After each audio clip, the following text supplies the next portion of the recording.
Bonsoir et bienvenue sur la Libre Antenne. Donc ce soir, émission spéciale Voyage Alchimique. Nous sommes avec Patrick Buren-Stellas. Bonsoir Patrick. Bonsoir. Donc nous sommes vraiment très contents de vous avoir. Hein. Je pense que nos auditeurs aussi qui sont très alertes doivent vous connaître. Vous êtes un alchimiste. Certes. Voilà, alors l'alchimie, c'est très dur de parler avec vous parce qu'on pense au mot, à ce langage des oiseaux pour ceux qui connaissent, qui savent ce que c'est. Donc à chaque fois, il y a des sens en fait dans les mots que nous utilisons à notre inconscient. Tout à fait. C'est-à-dire inconsciemment, nous utilisons ce langage qui en fait traduit d'autres choses en fait que le sens initial des mots qu'on a utilisés. C'est ça, des mots cachés dans les mots, avec des manières de l'entendre, avec des jeux de mots, avec... c'est à la fois une manière très, très ludique, voire très jouissive de pouvoir transmettre de l'information. Parce qu'on se fait vraiment plaisir et contrairement à ce qu'on pourrait imaginer, les gens disent oui mais c'est léger, c'est pas une bonne manière de transmettre. Moi je pense qu'on peut transmettre dans la joie et la bonne humeur et qu'on n'a pas besoin d'être ascétique, très sérieux, ce qui n'empêche pas qu'on est sérieux dans la transmission ou dans le travail qu'on fait. Mais ça ne nous empêche pas d'être heureux. Et je pense que la langue des oiseaux est une bonne manière d'aborder en tout cas la connaissance de ce qu'est l'alchimie, de l'art qu'est l'alchimie. Alors c'est un art, ça c'est une précision très importante parce que pour beaucoup de gens, voilà, moi je me présenterai comme on va dire hein, la personne lambda voilà, qui découvre, pour moi c'est une science. Et vous m'avez dit non, c'est un art. Et vous avez fait une subtilité énorme entre un art et une science que j'ai trouvé extraordinaire. Vous avez dit ce que j'expérimente ma propre expérience. Je pense que à l'origine, on n'est pas parti sur le bon pied. C'est-à-dire que quand on a parlé d'alchimie, en tout cas quand les modernes parlent d'alchimie, ils considèrent que c'était une proto-chimie, c'est-à-dire que c'était des gens un peu simplets, un peu demeurés, qui connaissaient rien du tout à la chimie et qui ont découvert par hasard des produits et que ces produits maintenant on sait exactement ce que c'était, on sait comment ils ont fait et on sait mieux le faire. Mais sauf que c'est pas du tout ça. L'alchimiste ne s'intéresse pas à la chimie. Il s'intéresse à une voie métaphysique, c'est-à-dire spirituelle. C'est-à-dire qu'il va avoir un but, son but principal est la quête du bonheur. Et le bonheur ne peut être donné que par l'art, pas par la méthode, pas par la technique. Et la différence justement entre l'art et la technique, c'est que dans l'art, l'expérimentateur a une place dans l'expérience, mais l'expérience a une place aussi dans l'expérimentateur. Alors que la technique, on est témoin, on se regarde en train de faire quelque chose. C'est d'ailleurs la différence qu'on peut manifester tout de suite entre un artiste et un technicien, c'est que l'artiste, il est dans ce qu'il fait, alors que le technicien s'observe en train de faire quelque chose. Et c'est pas forcément un art comme la peinture, comme la sculpture, qui ça sont des arts connus, mais je sais pas, vous êtes en train de faire de la poterie, vous êtes en train de faire de la cuisine, vous êtes en train de faire votre jardin, et vous êtes dans ce que vous faites. C'est-à-dire que vous êtes dedans. À tel point, c'est que moi, si je viens vous voir et je vous dis « Qu'est-ce que vous faites ?» Vous êtes obligé d'arrêter, de regarder ce que vous faites, de prendre du recul et de décrire ce que vous êtes en train de faire. Ça, c'est un art. Si je vous dis « Qu'est-ce que vous faites ?» et vous me dites « Je suis en train de régler le boulon de machin, j'ai pris la pelle particulière pour faire un rang et pour mettre... » Là, vous êtes un technicien. Vous n'êtes pas un artiste. C'est comme deux cuisiniers. Vous en avez un, il va suivre des recettes à la lettre et tout, il va bien mettre le produit. Puis il y en a un autre, il va suivre rien du tout.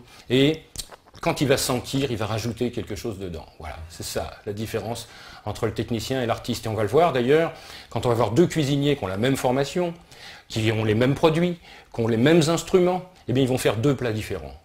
Et il y en a un, on va dire, ah ton plat, il y a un truc. Ben, c'est ça l'alchimie. C'est le truc en plus. Le truc impalpable, le truc magie, vous parliez de la langue des oiseaux, c'est la magie parce que c'est l'âme agit. L'âme agit, voilà. Celle-là, c'est énorme. Voilà. Et quand l'âme agit sur tout ce qui est autour de nous, on appelle ça la matière.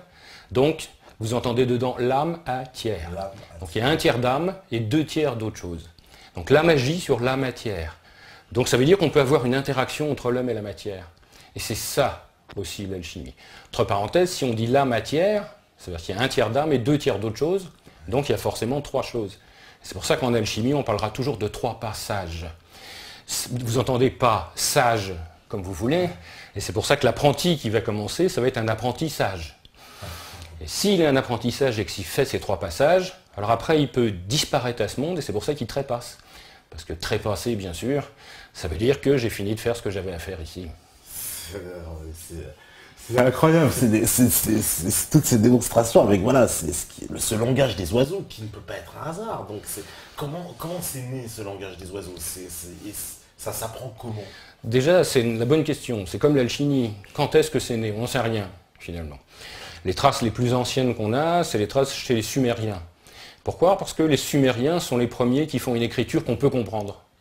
Mais ça ne veut pas dire qu'avant, il n'y avait pas d'autres civilisations qui nous ont transmis peut-être une écriture qu'on ne peut pas comprendre, ou qu'on ne transmet rien du tout. C'est-à-dire qu'ils ont disparu complètement sans rien laisser du tout. Donc, ça remonte quand même, hein, parce que ça fait quand même 7000 ans avant notre ère, donc ça commence à faire un petit peu une vraie histoire, quoi, quelque chose d'important.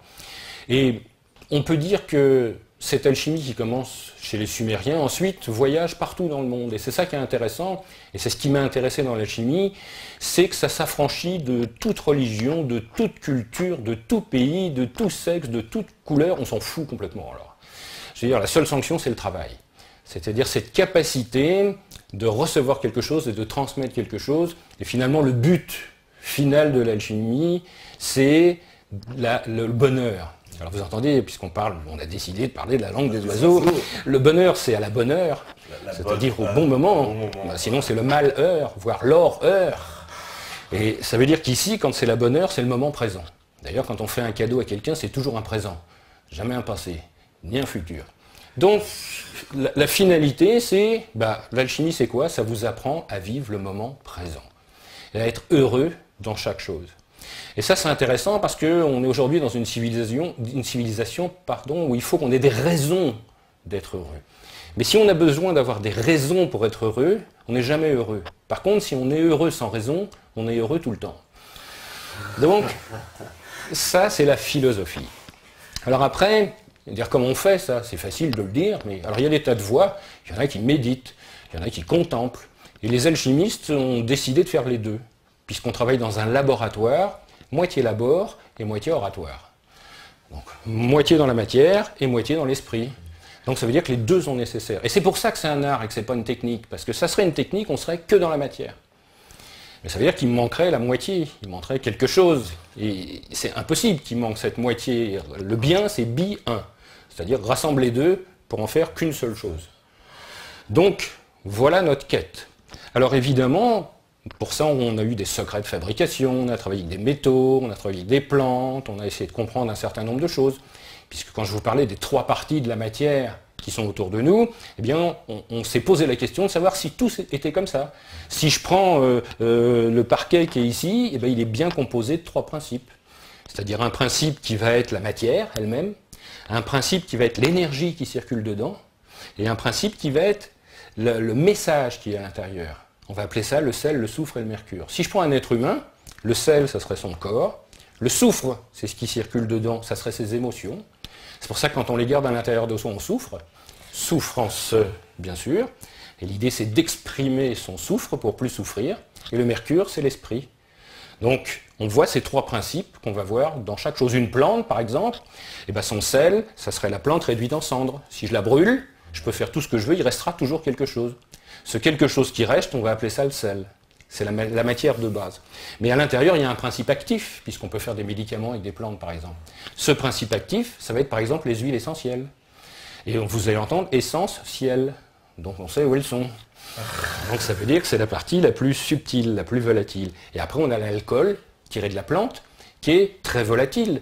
Et c'est l'esprit caché dans la plante. C'est tellement vrai que quand l'alcool, on lui a donné un nom, quand vous buvez de l'alcool, on appelle ça un spiritueux. Mais si c'est un spiritueux, c'est que le spiritus c'est à l'intérieur. Ça veut dire que l'esprit est à l'intérieur. Ça ne veut pas dire que parce qu'on en boit, on devient spirituel. Hein. Mais par contre, ça nous volatilise, donc c'est sûr. C'est ce qui est le mot. Mais ça veut dire qu'on a bien pris garde, quand on a voulu transmettre les principes qui avaient autour de nous, eh bien, de mettre dans les mots qu'on a autour de nous, ça. Alors cette langue des oiseaux, elle a commencé quand? Peut-être avec le langage, on ne sait pas. On ne sait pas. On ne sait pas. Ça peut pas aussi bien tomber à chaque fois. Alors ça, c'est le grand mystère. Voilà, ça, c'est le grand mystère. C'est le croyant dira, ça prouve que Dieu est derrière, puisque ça tombe trop bien, quoi. Donc, j'ai pas de réponse. On peut dire que la réponse, elle est personnelle. Mais en tout cas, la seule chose qu'on peut constater, c'est que ça fonctionne. Ça, c'est sûr. Alors ensuite, il y a des hautes périodes de cette langue-là. Il faut savoir, et vous verrez pourquoi, on en parlera au cours de la soirée, c'est que la connaissance des choses cachées prend une couleur. C'est la couleur verte. Et à chaque fois qu'on va voir cette couleur quelque part, ça nous donne une clé. On doit trouver quelque chose. Il y a une raison à ça. C'est que pour les alchimistes ou même les physiciens, on considère que notre univers c'est une bulle. Et que nous on habite dedans. Mais qu'à l'extérieur il y a quelque chose. Et peut-être qu'il y a plus de choses à l'extérieur qu'à l'intérieur. Imaginez un océan. Dans un océan il y a des bulles. Mais l'océan est beaucoup plus grand que les bulles. Et il y a quelque chose d'assez fascinant, c'est que les bulles peuvent être séparées les unes des autres, alors que l'océan fait toujours un. Et ça nous intéresse beaucoup, parce que si je suis dans le un, je suis plus dans chaque chose, et quand je suis plus dans chaque chose, je suis plus heureux. Parce que finalement, le malheur, un peu pour nous, c'est je suis tout seul, personne ne m'aime. Mais si vous dites, pas du tout, je suis dans chaque chose, et chaque chose est en moi, ça veut dire c'est merveilleux, je suis aimé partout. On y reviendra sans doute. On y reviendra. Mais juste, je vais vous dire quelque chose, vous allez voir comment ça marche, on est encore dans la langue des oiseaux, c'est nous, on est enfermés dans cette bulle un peu. On ne peut pas en sortir. Ou on en sortira à la fin de notre chemin. On va faire un trou dans la bulle, puis on va trouver ce qu'on appelle la lumière qui est dehors. C'est pour ça qu'on vous dit persévérer. Percez et vous verrez. Et on va dire percer quoi? Pour voir quoi? Percer peut-être la matière, pour voir ce qui est caché derrière. Et quand je vous dis vous, mais où vous habitez, je vais vous dire à quel endroit vous habitez. Mais si je vous dis quel endroit, c'est quelque part, il y a un envers. Eh bien notre quête, c'est pas la quête de l'endroit, c'est la quête de l'envers. À l'envers des choses est cachée la lumière. Et donc on va percer l'endroit pour trouver l'envers. Alors c'est drôle parce que ce vert, voilà, ça y est, on le voit arriver, l'envers. Envers. Mais oui, parce que ça va dépendre d'où on est. Si je suis dans la bulle et que le ou est vers la bulle, c'est vers où? Mais si je retire le ou puis que je le mets de l'autre côté, c'est ouvert. Donc, vous voyez, ça va dépendre de l'endroit où on va, soit dedans, soit dehors. Et notre quête est la quête du dehors. Alors vous verrez, cette couleur verte, on va la trouver partout. C'est pour ça que c'est la vérité. Puisqu'on l'entend à la musique, avoir des vertus. Vous entendez toujours la même musique, puis on en verra encore un certain nombre de fois. Alors ceux qui transmettent cette langue, eh bien, ils disent que cette langue, elle est cachée. Donc on l'appelle la langue verte. On va dire, on m'a répondu vertement. Et à l'époque, cette langue verte, c'était une langue de corporation. C'est-à-dire les gens qui avaient des secrets de fabrication, eh bien, pour pas que les autres l'entendent, ils utilisaient une langue que les autres ne pouvaient pas comprendre. C'est une espèce de patois, quoi. Mais le patois, c'est pas toi. Donc, c'est forcément pas nous. C'est quelque chose qui est à l'extérieur. Donc, par exemple, c'était l'argot des bouchers, c'est l'argot des verriers, c'est l'argot des imprimeurs. Seuls eux peuvent comprendre ça. Et d'ailleurs, pourquoi on parle d'argot? Parce qu'à l'époque, c'était les bâtisseurs de cathédrales. Et vous savez, quand les cathédrales ont été construites, au début, elles étaient en romane, c'est-à-dire rond, c'est-à-dire simple. Puis un jour, il y a des modernes qui sont arrivés, un peu les iconoclastes du moment. Ils ont décidé de faire des trucs avec des flammes partout, un truc incroyable. C'était les zozos de l'époque. Et c'était l'art gothique. Et les sauvages, c'était les goths, ceux qui venaient de l'extérieur. Alors évidemment, l'art qu'ils ont montré, c'était l'art goth. Et l'art goth, ça donnait le mot de l'argot. Et l'argot s'appelle la langue verte. Alors évidemment, qui est-ce qui a transmis ça? C'était les troubadours. Déjà, on entend trois à l'intérieur. Troubadours, ils sont trois, ou ils disent trois choses, puisqu'on sait que le 3 est très important. Ça, les troubadours, c'était dans le sud, mais dans le nord, ils portaient un autre nom, c'était les trouverts, les 3 fois verts. Et ceux qui étaient 3 fois verts ont commencé à transmettre cette langue des oiseaux, c'est-à-dire à travers les chansons qu'ils avaient, il y avait des fois des clés à l'intérieur qu'on ne pouvait pas voir de prime abord. Alors c'est vrai que c'était des secrets de fabrication, par exemple, de corporations, des compagnons qui bâtissaient, mais ça pouvait être aussi une manière grivoise d'entendre les sons autrement. On racontait une comptine, un conte qui était intéressant soi-disant pour des enfants, et puis quand on regardait un peu les mots, on s'aperçoit que ça ne voulait pas du tout dire ça. D'ailleurs, grivois, c'est celui qui voit gris, ni blanc, ni noir. Donc vous voyez, il est un peu entre les deux. Non, mais moi je trouve ça complètement incroyable, cette langue des oiseaux. Et alors, l'alchimie, donc elle serait, parce qu'il y a la racine du mot aussi, alchimie, ce serait de alchem, alchem, Oui. qui signifierait noir, c'est ça? C'est ça. Alors ça commence, le terme qu'on a le plus ancien, c'est le mot, vient des Égyptiens. Des Égyptiens, voilà. Parce que ça venait évidemment d'ailleurs, mais les Sumériens sont bien antérieurs aux Égyptiens, et les Égyptiens ne s'appelaient pas les Égyptiens. Nous les appelons les Égyptiens. Mais ils s'appelaient les habitants de la Terre Noire. Et c'était les Kémis. Et Kémi vient de Kem, qui veut dire terre, évidemment. Alors évidemment, l'alchimiste ne s'intéresse pas à la terre, mais il s'intéresse à ce qu'il y a au-dessus. C'est-à-dire, pas à la matière, mais cette matière contient quelque chose. Elle contient une lumière. C'est la quête du Graal, par exemple, qui veut dire la lumière dans la pierre. Et c'est pour ça qu'on fait al-kem. Al, c'est au-dessus. Et al-kem, ça veut dire ce qui est au-dessus de la terre. Donc évidemment, ils cherchent, et les Égyptiens cherchent dans des temples souterrains, comment converser, comment échanger avec les dieux. Et donc, ils vont prendre de la terre, mais ils vont chercher à l'intérieur l'esprit, le spiritus qui est à l'intérieur de la terre. Ils se disent, si on réussit à le faire sortir, ça va nous faire une espèce de ligne directe entre nous et les dieux, et on va pouvoir échanger avec eux. Parce que ce qui m'a aussi alors, beaucoup choqué, c'est de constater que la France était un grand pays d'alchimie. On est un pays extrêmement même influencé par la chimie depuis des siècles. Tout à fait, moi ça m'a pas choqué, ça me fait plutôt plaisir. Ah ouais, non, moi j'ai découvert, hein. C'est vrai, découvert encore. Mais et ça rentre. Ça rentre. Non mais c'est extraordinaire quand même. Oui mais ça, pourquoi? Parce qu'on est aussi de cette culture, c'est-à-dire qu'on est ici. Mais il y a une alchimie chinoise qui est incroyablement puissante et qui est bien antérieure à la nôtre. Parce qu'ils ont commencé bien avant nous. Et ils ont découvert un certain nombre de choses. Il y a une alchimie hindoue qui est aussi très puissante. Et pourquoi? Parce qu'en plus, l'Inde, c'est quand même le seul pays dans notre culture qui n'a jamais eu de rupture de croyance. C'est-à-dire que depuis que ça a été fondé jusqu'à nos jours, ça fonctionne de la même manière. Alors que nous, surtout en France, on a été, toutes les invasions sont arrêtées ici, sont arrêtées à la mer. Hein. Donc on est un mélange de n'importe quoi, ou de tout. Et ce qui est aussi une bonne chose. Mais il faut savoir que l'Europe, le vieux continent, d'abord le bassin méditerranéen, mais ensuite c'est arrivé vers l'Italie avec les voyageurs, avec ceux qui faisaient du commerce. Et puis après, évidemment, c'est arrivé en France. Mais on a des alchimistes belges aujourd'hui, alors que c'est récent comme pays. On a des alchimistes anglais, on a eu des alchimistes irlandais, on a des alchimistes italiens, très, très puissants, espagnols, portugais. Mais alors de ces siècles, parce que alors ça, c'est la grande, voilà, la fameuse pierre philosophale et la grande légende, si je peux dire, parce que celle qui a été véhiculée mais dans tous les films, dans tous les dessins animés, avec transformer le fameux plomb en or, et la recette absolue de la richesse qui après a fait supputer que même certaines civilisations avaient usé de cette technique pour s'enrichir, etc. C'est quoi? C'est une légende? Bon, on dit souvent qu'une légende, c'est une histoire qu'on a oubliée. Et les légendes, finalement, se basent toujours sur quelque chose d'important. Maintenant, est-ce qu'on a pris la légende au pied de la lettre? Est-ce qu'on l'a compris autrement? C'est une autre histoire. Je pense par exemple à une autre légende d'Excalibur. Ah oui. Hein, l'épée plantée dans la pierre, et puis si on est reconnu droit, alors on peut récupérer l'épée. C'est une légende. Mais on peut parfaitement imaginer que les forgerons de l'époque, de temps en temps, il y avait une étoile qui tombait sur le sol. C'était un météore. Et ces météores, ils ont une particularité, s'ils arrivent sur le sol, c'est qu'ils contiennent souvent des ferro-nickel, c'est-à-dire du fer, mais allié, donc qui permettrait, si on pouvait utiliser cet alliage, de faire une épée formidable par rapport à ce qu'on savait faire à l'époque. Parce que ces métaux, on ne savait pas les faire. Nous, on utilisait du fer doux, on utilisait du cuivre, on utilisait du bronze, mais en acier, c'est récent qu'on connaisse l'acier. Alors imaginez, il y a un morceau d'acier qui tombe des étoiles comme ça, on ne sait même pas ce que c'est. Hein.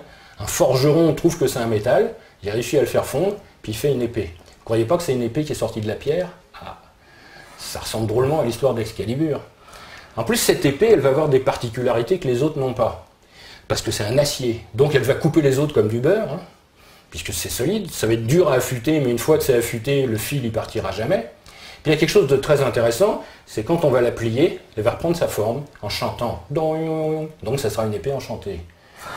Ah, alors vous voyez, ça c'est physique, c'est un truc qui est arrivé, mais à partir de ça, imaginez l'homme qui a vu l'homme qui a vu l'ours, et on lui dit « Ah bah oui, je connais mon arrière-grand-père, il y a une pierre qui est tombée du ciel, une étoile, puis dedans il a sorti une épée de la pierre. » Combien de temps il faut qu'on imagine qu'on a sorti physiquement l'épée de la pierre? C'est-à-dire qu'on n'a pas fondu la pierre pour faire une épée, mais qu'on a sorti l'épée de la pierre. Ensuite on dit « C'est une étoile qui est tombée. » C'est complètement magique. Hein. Combien de temps il va falloir qu'on dise « C'est les sorciers, c'est les dieux, c'est qu'on donné cette épée ?» Et à partir de ce moment-là, bah, seul celui qui peut l'avoir, c'est forcément quelqu'un qui est droit, parce que c'est une épée qui est donnée par les dieux. Vous vous rendez compte comment toutes les histoires qu'il peut y avoir autour? C'est extraordinaire. Alors ça veut dire qu'il s'est vraiment passé quelque chose? Et puis peut-être plein de fois, peut-être plusieurs fois, puis on s'est souvenu de cette histoire, puis on en a fait d'autres histoires quand ça nous arrangeait. Et puis, on en a tiré des légendes. Alors c'est pour vous dire que ce qu'on pense que les alchimistes cherchent, c'est pas forcément ce qu'on cherche. En alchimie, évidemment, transmuter le plomb en or, ça intéresse tout le monde. Sauf que si on faisait ça tout le temps, l'or ne vaudrait plus rien. Donc, voilà. L'or vaut quelque chose parce qu'il n'y en a pas beaucoup. Mais s'il y en avait partout, on ferait une petite cuillère avec. En plus, ça ne serait même pas pratique parce que c'est mou. Donc ça ne servirait pas à ça. L'idée, c'est qu'en alchimie, le mot or vient du mot aor, en hébreu, qui veut dire lumière. Donc l'idée, c'est la quête de la lumière. Et ça, c'est plus la même chose. En plus, ce mot, il se prononce autrement, il se prononce aour aussi, comme amour. Donc c'est la quête de l'amour. Et l'amour, ça veut dire je vois la lumière dans chaque chose. Entre parenthèses, tout est beau. Et c'est ça finalement la vraie quête, c'est de trouver finalement que tout est beau et que tout est bien fait. Pas que c'est pas convenu, c'est pas une bonne action. Je dois pas trouver que tout est beau, c'est pas New Age, mais ça doit venir de l'intérieur. Je dois regarder chaque chose et chaque personne en disant waouh.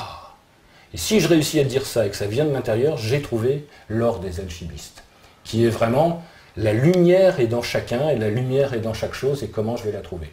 À tel point, c'est qu'on dit en alchimie, si tu sais faire de l'or, tu n'en as plus besoin. Et si tu cherches pour faire de l'or, tu ne trouveras jamais. Parce que ce n'est pas notre but. C'est évidemment, quand un alchimiste dit un jour, je cherche la lumière partout, c'est la or, je cherche la or partout, il y en a un qui a forcément compris, je cherche de l'or, parce qu'il ne pouvait pas imaginer que ce soit autre chose. Notre quête va dépendre de nos désirs. Mais ça ne veut pas dire que c'est les mêmes pour tout le monde. Et par contre, il y a une autre clé, puisqu'on parlait de la langue des oiseaux, c'est que par moment, l'alchimiste, pour faire son travail, il a besoin d'outils qui sont à l'extérieur, de matériaux. Parce que comme il cherche la lumière, il va falloir d'abord qu'il la trouve quelque part, qu'il la capte. Alors l'art des alchimistes, si vous regardez comment ça s'écrit O-R. O-R. Ben, peut-être que l'or de l'alchimie, c'est de l'eau qui est cachée dans l'air. Puisque c'est marqué. Donc vous voyez, puisque la langue des oiseaux, on pourra l'utiliser aussi lettre par lettre, et ça nous donnera des clés, ça va nous donner la clé des contes de fées. Parce que comment il s'appelle celui qui est dans les contes de fées et qui fait 3 épreuves, entre parenthèses, hein, et puis après il épouse la fille du roi, puis il vient de roi lui-même. Le roi, c'est celui qui a la lumière sur la tête. Hein. Il a en réalité une couronne, c'est un soleil avec les pointes vers le haut. Hein. Ouais. Donc il épouse la fille du roi, et il va devenir roi, donc il va recevoir la lumière. Mais comment ça s'écrit? C'est un héros. Un héros, ouais. R-O, le contraire de l'O-R. Et ce héros, il va trouver la lumière. Et il y a une lettre pour définir la lumière. C'est le I, divin, qui vient de I. Et regardez la forme du I, c'est le point et sa manifestation. C'est-à-dire l'unité et comment elle se répand dans le monde. Et bien le R-O plus I devient roi. R-O-I. Et voilà pourquoi on a les contes de fées, voilà pourquoi il a trouvé la lumière. Ça, c'est la quête de l'alchimie, et non pas la quête pécuniaire. La transmutation est à la portée de n'importe quel imbécile. C'est-à-dire être capable de prendre du plomb, de prendre du mercure et de le transmuter en or, je veux dire, c'est pas très compliqué finalement. Mais c'est pas pour ça qu'on a compris même la voie philosophale et la pierre philosophale. Ah oui, parce que alors ça a dû quand même attiser des convoitises à l'époque. Enfin, s'imagine dans des temps plus anciens, on ne pouvait pas, je sais pas, dire aux alchimistes, bon bah, je vous laisse tranquille, mais bien sûr, j'ai besoin de quelques lingots, quoi. Ça s'est fait plein de fois. Alors il y a eu une foule de charlatans, c'est-à-dire qu'il y a des gens qui ont dit, il n'y a pas de problème, je vais vous faire de l'or, mais avant il va falloir me nourrir, me loger, satisfaire mes besoins. Et il y en a qui l'ont fait, hein, face à des grands personnages.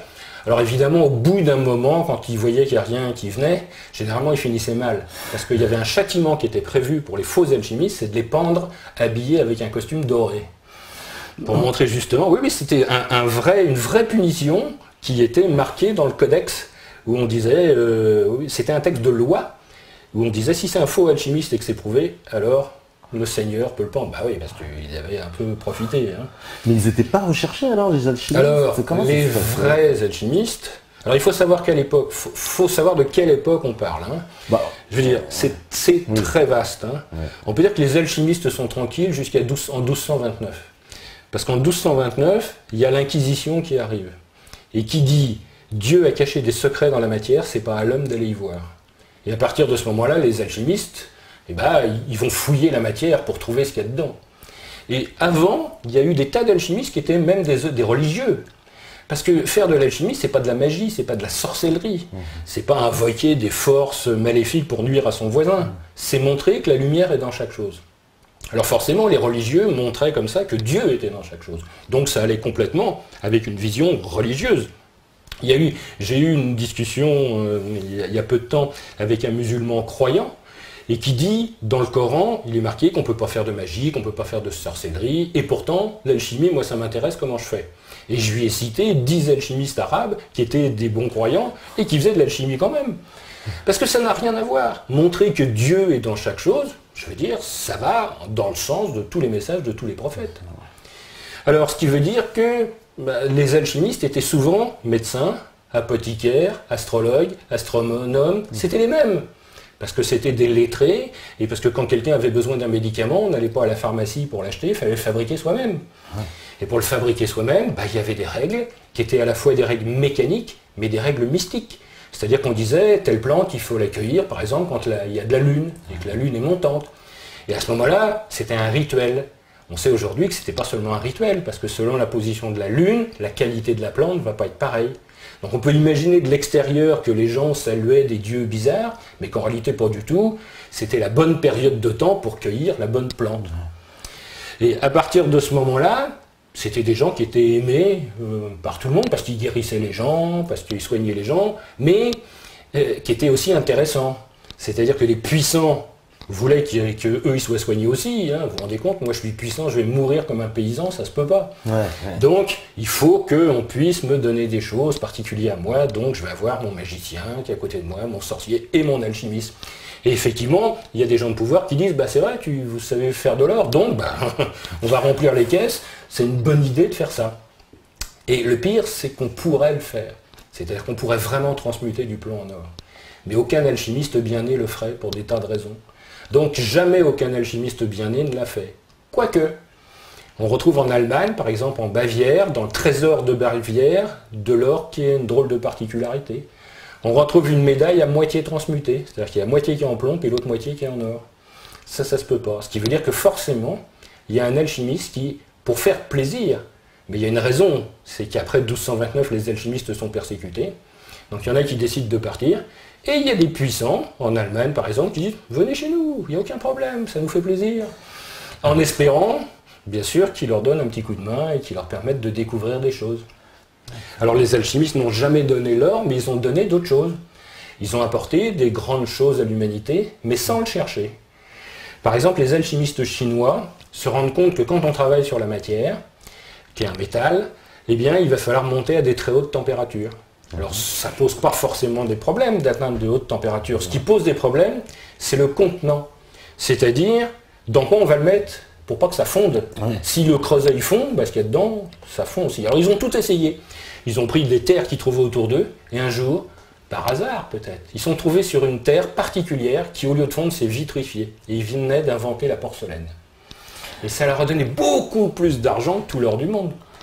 Parce qu'ils ont eu le monopole de la porcelaine pendant des siècles et des siècles.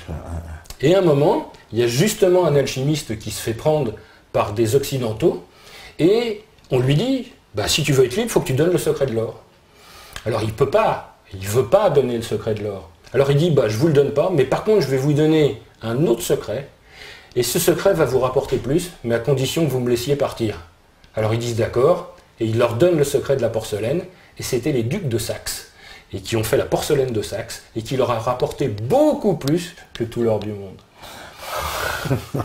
C'est une histoire extraordinaire. Parce que, alors aussi, l'alchimie, je me rends compte qu'elle a influencé, puisqu'on en trouve des traces Alors ça, on le voit dans un documentaire auquel vous avez participé, où vous faites un long voyage alchimique depuis Bruxelles, en passant par le Mont-Saint-Michel, la cathédrale Notre-Dame. Vous allez ensuite à Chartres, vous allez à Rocamadour, et puis ensuite à Saint-Jacques-de-Compostelle. Enfin, c'est un parcours initiatique. Bien sûr. Mais alors, ce que vous expliquez d'ailleurs dans ce documentaire, c'est que ce parcours-là, les gens le faisaient à pied avant réellement. Ah oui, et même si on le fait aujourd'hui, la meilleure manière de le faire, c'est de le faire à pied. De Bruxelles à Saint-Jacques-de-Compostelle. Oui, de Bruxelles, d'où on veut, je veux dire. Oui, enfin, ouais. Le pèlerinage a deux raisons. La première, ça pourrait être aller chercher la matière première du grand œuvre à l'endroit où elle est. Et cette matière, on en trouve à Saint-Jacques-de-Compostelle, mais pas que là. Et c'est pas le plus intéressant, ça. C'est pas le plus important, parce que finalement, cette matière-là, on la trouverait partout ailleurs. On peut dire que le pèlerinage, il a un vrai sens.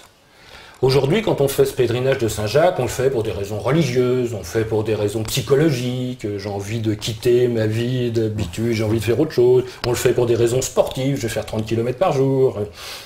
Mais pour moi, c'est pas du tout ça. Le pèlerinage doit nous faire passer à travers le temps qui passe. Nous, on a un problème dans notre vie de tous les jours, c'est qu'on a des montres partout, et c'est qu'on est piégé par le temps. Et on regardait les civilisations, au début on comptait en lunes. Ça va, hein, tu viens quand? Dans 3 lunes. Bon, ça va, on était tranquille. Après, on a compté en jours. Après, on a compté en heures. Après, on a compté en minutes, en secondes. Et aujourd'hui, il n'y a pas une montre qui n'a pas un chrono qui compte au centième. Donc ça veut dire qu'on est soumis à un temps qui court en permanence. Mais je vous rappelle que le bonheur, c'est le moment présent. Et notre quête, c'est la quête du présent. Comment voulez-vous avoir la quête du présent en étant soumis en permanence à un temps qui file et qui est mesuré à chaque seconde? C'est pas possible. Donc, il va falloir échapper à cette horloge. Et faire le pèlerinage, c'est une bonne idée. Pourquoi? Parce qu'on va d'abord commencer, je vais dire, comme un vulgaire. C'est-à-dire qu'on va se dire, il faut que je fasse 20 ou 30 km par jour pour arriver au bout, et j'ai tant de mois pour le faire. Ouais. Et les gens qui font ça, finalement, ils peuvent rester chez eux, hein, ils font ça sur un tapis, ça marchera pareil. Hein. Là, c'est l'exploit. Par contre, qu'est-ce qui va se passer? Je vais marcher comme ça 1 jour, 2 jours, 3 jours, puis à un moment, je vais me trouver un endroit qui est superbe, qui est merveilleux. Et au lieu de marcher, je vais m'arrêter. Je vais m'asseoir et je vais contempler. Et je pense que le pèlerinage, c'est une école de contemplation. Contemplation, ça veut dire l'ouverture du temple. C'est marqué. Et le temple, on n'a pas besoin d'aller dans un endroit fait pour, puisque je vous rappelle que ce qu'on cherche, c'est à l'envers. Mais c'est la capacité de trouver la beauté partout. Ça veut dire quoi? Ça veut dire que je m'assois et je ne fais rien. Mais par contre, tout ce qui rentre dans tous les sens, je le laisse rentrer. C'est ça la contemplation. Je n'attends rien, je ne désire rien et je ne m'ennuie pas. Parce que celui qui s'ennuie est ennuyé. Alors que là, nous, on cherche la lumière. Donc ça veut dire que si je suis capable de faire ça, sans m'ennuyer, ça veut dire que je trouve la beauté tout autour de moi. Combien de temps je vais rester là? J'en sais rien. Et c'est ça qui est beau. C'est que finalement, c'est le lieu qui va me nourrir, qui va me donner, qui va me remplir, et qui va faire qu'à un moment, quand je vais être plein, je vais continuer le chemin. Et ce chemin, il va s'arrêter à un endroit, d'ailleurs c'est marqué dans le mot, on croit que ça s'arrête à Saint-Jacques-de-Compostelle, mais non, ça s'arrête à un village, à un endroit qui s'appelle Fisterra. Et Fisterra, c'est le nom latin qui a été transformé de Finisterra, c'est-à-dire l'endroit où la terre se finit. Comme le Finistère, on pense. Mais bien sûr, c'est pour ça que ça s'appelle le Finistère. Ah bah oui, le Finistère. Puisque c'est là où la terre se finit. Ça veut dire que quand j'arrive à cet endroit-là, à l'endroit où la terre se finit, je commence à voir l'envers, justement, l'autre côté du monde.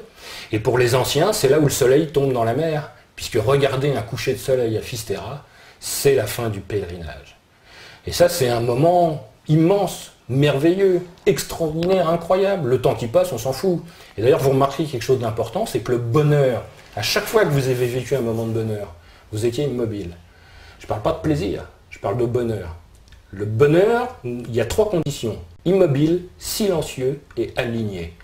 Et si vous résolvez ces 3 solutions-là, vous trouvez le bonheur. Qu'est-ce que ça veut dire immobile? Qu'est-ce que ça veut dire silencieux? Et qu'est-ce que ça veut dire aligné? Quand je ne le sais pas intellectuellement, le fait de faire le pèlerinage, c'est que je vais me retrouver dans cet état sans même me poser la question. Et c'est ça qui est extraordinaire. Et quand je vais revenir de ce pèlerinage, je ne serai plus jamais pareil. Plus jamais je mesurerai le temps de la même manière. Je viens d'acquérir cette capacité au bonheur. C'est-à-dire cette capacité de m'arrêter un moment et de faire « Waouh, ça c'est extraordinaire ». Voilà à quoi sert le pèlerinage et voilà pourquoi on le fait. Moi je pense que l'alchimie, la principale chose, c'est de retrouver sa faculté d'émerveillement. C'est de dire pouvoir s'arrêter comme un enfant. Vous savez, on lui offre le dernier cadeau à la mode, merveilleux, extraordinaire, formidable, puis il joue avec la boîte. Et on va dire, bah alors, il est méchant, il n'a rien compris. Non, c'est parce que c'est notre désir. Mais lui, s'il est heureux de jouer avec la boîte, bah, merveilleux, formidable. Je veux dire, on ne peut pas imposer nos désirs. Et c'est pour ça que la quête du philosophe, c'est ne plus avoir de désir. Ça ne veut pas dire que je me prive de tout, hein, c'est pas ce que j'ai dit. Hein. Mais ça veut dire que je prends tout ce qui passe. Mais par contre, dès que ça me dépasse, je le lâche. Je ne suis pas attaché aux choses. Mais par contre, je ne désire rien, parce qu'à force de désirer des choses, moi je sais pas, je désire un truc, puis ça vient pas. Qu'est-ce qui se passe? Ben, je viens de libérer de la place pour que ça vienne. C'est-à-dire quand vous désirez quelque chose, vous l'attendez. Donc on vous fait de la place. Mais si ça vient pas, ben, il reste que le trou. Et à force de désirer des choses qui ne viennent pas, ben, vous êtes plein de trous. Et à force d'être plein de trous, vous êtes avide, forcément, comme le nom l'indique. Alors celui qui est avide, il ne va pas aimer son voisin, pourquoi? Parce que si lui il a des trucs et que pas lui, il va dire c'est pas juste. Pourquoi lui il a, puis pas moi? Alors que si vous êtes complet, si vous êtes plein, ben, vous aimez tout le monde. Si quelqu'un a quelque chose, tant mieux pour lui, c'est merveilleux. Et puis évidemment, celui qui est vide se plaint tout le temps, forcément. Celui qui est vide se plaint. Donc cette idée, ça va être de se remplir, ça va être d'être joyeux, ça va être d'être heureux. C'est ça aussi la voie. C'est pas une voie ascétique où on se flagelle, où on dit du mal de son voisin, où on est envieux, ou pas du tout. C'est une voie où, je veux dire, on est pour le bonheur de tout le monde. Mais c'est donc une véritable, pour moi, alors dans ce cas, c'est une véritable quête de spiritualité pour l'élévation de l'âme, un peu. Absolument. Je veux dire, c'est le but du jeu, c'est je suis dans chaque chose et chaque chose est en moi. C'est ça le bonheur. Vous êtes à votre place, tout est à sa place, vous aussi, mais vous ne savez pas pourquoi. Et si vous posez la question de savoir pourquoi vous êtes bien, vous ne l'êtes plus. Vous voyez qu'il y a bien deux choses. Il y a je perçois sans analyser et j'analyse sans percevoir. Et on ne peut pas faire les deux ensemble. Et c'est ça le problème. Souvent, nous, on veut toujours des réponses à nos questions. Et pourquoi, et comment, et qu'est-ce que ça veut dire, et qu'est-ce que c'est. Mais moi, je peux regarder le soleil sans savoir comment il fonctionne et être heureux. Par contre, celui qui va se poser la question de savoir, oui, mais alors comment ça marche, c'est de l'hydrogène qui se combine pour faire de l'hélium. Mais qu'est-ce qui va avoir de la beauté du soleil? Rien. Donc il y a vraiment cette espèce de dichotomie. On a notre mental qui est un outil extraordinaire qu'il faut utiliser, mais pas tout le temps. Et le mental, il est chronologique. Vous voyez, la logique du temps. Alors que nous, on dit qu'avec le pèlerinage, le but du jeu, c'est de ne plus avoir cette notion du temps. Quand on fait de l'alchimie et qu'on se dit « il faut que je fasse ça aujourd'hui, que demain je fasse ça, puis après-demain j'aurai fait ça », c'est faux. C'est pas de l'alchimie, c'est de la technique. L'alchimie, c'est « je fais quelque chose, puis on verra bien ce qui se passe ». J'en sais rien. Est-ce que ça va marcher un jour? Je m'en fous. C'est pas mon problème. Par contre, les choses, je vais les faire avec cœur, je vais être à l'intérieur de ça et je vais goûter chaque chose. C'est quand même vachement plus sympa. Bah c'est ça qui est assez extraordinaire. Mais cette philosophie, cet art, il s'est transmis donc de façon orale, vous m'avez dit, et non pas. Donc il y a des signes gravés dans la pierre hein, sur les monuments, mais pourquoi il faut que ça reste indéchiffrable pour le commun des mortels?